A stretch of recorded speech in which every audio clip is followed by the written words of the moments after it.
channel and hit the bell button. Bismillahirrahmanirrahim. In the name of Allah, the most merciful, the most gracious. शुरू करती हूँ अल्लाह ताला के पास पाक और बाबरकत नाम से जो बड़ा मेहरबान और नहायत रहम करने वाला है, और दुआ करती हूँ पाक ज़ात से कि आपको और हम सबको हर तकलीफ़, हर परेशानी, हर बीमारी से महफूज रखे, आपके और हमारे रिस्क में इजाफा फरमाए। आमीन सुम्मा आमीन।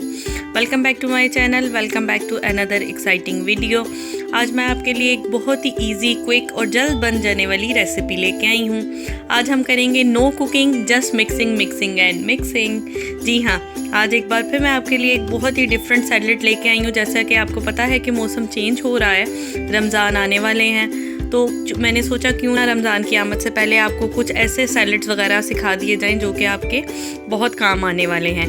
ये सैलेड वो लोग भी यूज़ कर सकते हैं जो डाइट पे हैं या जो हेल्दी खाना खाना चाहते हैं, या किसी वजह से उन्हें मीट या चिकन या प्रोटीन बंद है, तो वो इस सैलेड को यूज़ कर सकते हैं। आज हम बनाएंगे फ्रेश गार्डन सैलेड। उसके लिए हमें चाहिए सलाद पत्ता, उसे हमने हाथ से मोटा मोटा रफली चॉप कर लिया है। उसके अलावा 1 कप के बराबर हमें बारीक कटी हुई बंद गोभी चाहिए।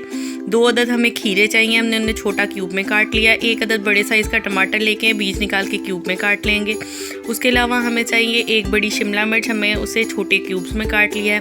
उसके अलावा हमने सब्ज़ प्याज का सब्ज़ हिस्सा लेके बारीक बारीक काट लिया। उसके अलावा 2 हरी मिर्चें लेंगे। अब हम क्या करेंगे, सबसे पहले हम इन सारी वेजिटेबल्स को मिक्स कर लेंगे। एक डिश में हमने सबसे पहले सलाद पत्ता डाल देना है, उसके बाद बंद गोभी, उसके बाद हम इसमें डाल देंगे खीरे, उसके बाद हम इसमें डाल देंगे टमाटर।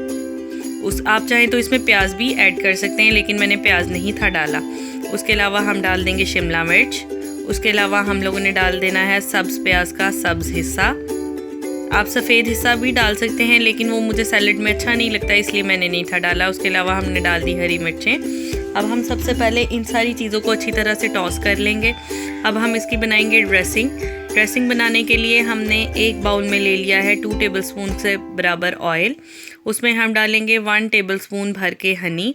अगर आप मीठा कम पसंद करते हैं तो आप हनी को कम भी कर सकते हैं। उसके अलावा हम इसमें डालेंगे 1 टेबलस्पून भर के स्वीट चिली सॉस। जिन लोगों के पास स्वीट चिली सॉस नहीं है वो इसकी जगह चिली गार्लिक सॉस भी डाल सकते हैं। 1 टेबलस्पून भर के हमने डाली है स्वीट चिली सॉस।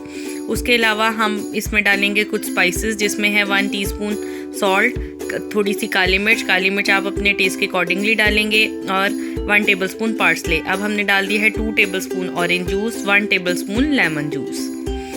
अब इन चीज़ों को अच्छी तरह से मिक्स कर लेंगे। हमने लिया था 1 tablespoon oil, 2 tablespoon of orange juice, 1 tablespoon lemon juice, 1 tablespoon honey, 1 tablespoon sweet chilli sauce, salt to taste, black pepper to taste, और 1 टीस्पून पार्सले। उस ड्रेसिंग को मिक्स करके इसके ऊपर सर्व कर दें, डाल के मिक्स कर लेंगे सैलेड के ऊपर। और ऊपर से गार्निश करने के लिए हमने कुछ ब्लैक ऑलिव्स कटे हुए डाल दिए हैं। ये है इसकी फाइनल लुक। उम्मीद करती हूँ कि आपको ये आज की रेसिपी पसंद आई होगी। इस सैलेड को बना के आप फ्रिज में रख के चिल्ड करके सर्व करें। आप चाहें तो इसमें अपनी पसंद से वेजिटेबल्स ऐड या ओमिट भी कर सकते हैं। आप इसमें स्वीट कॉर्न्स डाल सकते हैं, उबले हुए मटर डाल सकते हैं, स्लाइस्ड अनियंस डाल सकते हैं। It's a very healthy and nutritious salad. आप इसे बनाएं, खाएं, अच्छा पकाएं, हेल्दी खाना खाएं, और अपना ख्याल रखें। Till the next video, take care, अल्लाह हाफिज़।